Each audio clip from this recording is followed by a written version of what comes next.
We all do it, probably every day. We have no idea that we're doing it, yet it has a huge impact on the way we view ourselves and the way we respond to others. It is one of the reasons there is so much relational trouble even in the house of God. What is this thing that we all tend to do that causes so much harm? We all forget. In the busyness and self-centeredness of our lives, we sadly forget how much our lives have been blessed by and radically redirected by mercy.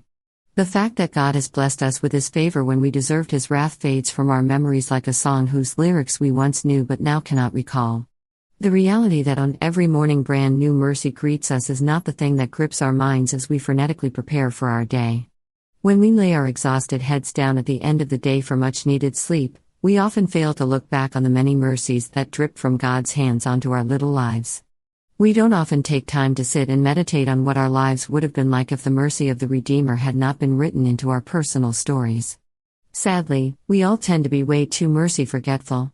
Mercy forgetfulness is dangerous, because it shapes the way you think about yourself and others. When you remember mercy, you also remember that you simply did nothing whatsoever to earn that with which mercy has blessed you. When you remember mercy, you are humble, thankful, and tender. When you remember mercy, complaining gives way to gratitude and self-focused desire gives way to worship. But when you forget mercy, you proudly tell yourself that what you have is what you've achieved. When you forget mercy, you take credit for what only mercy could produce. When you forget mercy, you name yourself as righteous and deserving, and you live an entitled and demanding life. When you forget mercy and think you're deserving, you find it all too easy not to extend mercy to others. Proudly, you think that you're getting what you deserve and that they are, too.